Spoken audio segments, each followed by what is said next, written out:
এবার শর্মিলা নিজ মুখে স্বীকার করলো আলম হাসানের দেওয়া কাবিনের টাকায় শর্মিলা 300 ফিটে হাঁসের মাংসের দোকান দিল।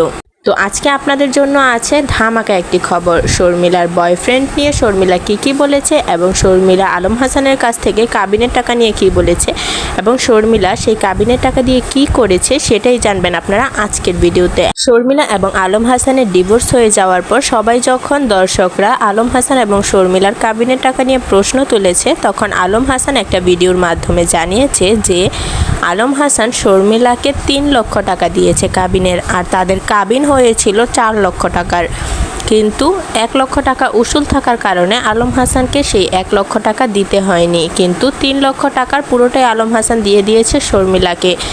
3 লক্ষ টাকা দেওয়ার পরও আলম হাসানের শাশুড়ি মানে শর্মিলার মা আলম হাসানের কাছ থেকে আরও 50,000 টাকা দাবি করেছে শর্মিলার খাওন খরচের জন্য, কিন্তু আলম হাসান সেই টাকাটা দিতে রাজি হলেও পরবর্তীতে সেই টাকাটা দেয়নি।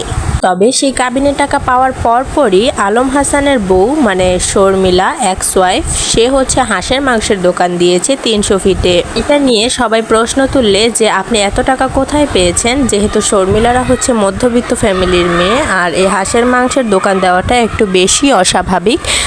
তো এটা নিয়ে মানুষ প্রশ্ন তুললে শর্মিলা উত্তর দেয় যে সে ফেসবুক থেকে পাওয়া টাকায় সে এই হাঁসের মাংসের দোকানটা দিয়েছে, কিন্তু দর্শকরা তো বুঝেই গিয়েছে যে আলম হাসানের টাকায় শর্মিলা হাঁসের মাংসের দোকান দিয়েছে।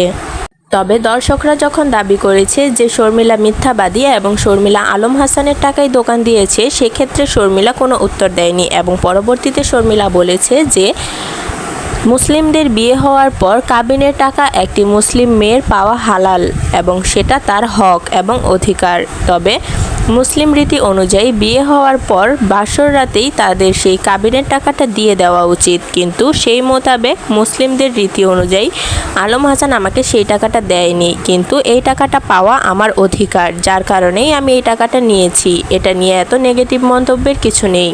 শর্মিলা আরও বলেছে আমার ফেসবুক থেকে ভালো ইনকাম হয়, যা দিয়ে আমি চলতে পারি। শর্মিলা আরও জানিয়েছে যে আমার ফেসবুক থেকে ভালোই ইনকাম হয়, যেটা দিয়ে আমি চলতে পারি এবং আমি আমার ফ্যামিলিকেও চালাতে পারবো ইনশাল্লাহ।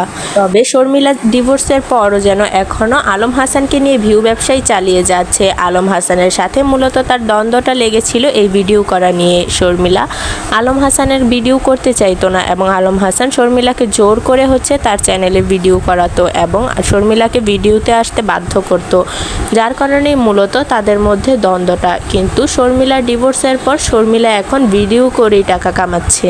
আলম হাসান এবং শর্মিলার যখন ডিভোর্সটা ভাইরাল হয় তখন শর্মিলা একটা ভিডিওতে বলেছিল এই কথাগুলো, কিন্তু আলম হাসান তখন চুপ ছিল এবং পরবর্তীতে আলম হাসানও বলেছে যে তোর সাথে আমার ভিডিও করা নিয়ে ঝামেলা হয়েছিল, তো সে এখন কেন ভিডিও করতেছে।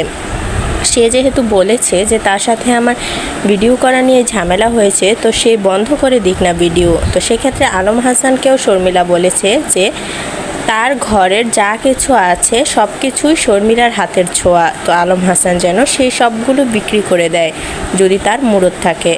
তো ভিউয়ার্স, আজকের ভিডিওটা এই পর্যন্তই। আশা করছি আপনাদের সবার কাছে অনেক বেশি ভালো লেগেছে। যদি ভালো লেগে থাকে দয়া করে চ্যানেলটাকে সাবস্ক্রাইব করে দিবেন, প্লাস আমার ভিডিওটাতে একটা লাইক দিয়ে দিবেন। আল্লাহ হাফেজ।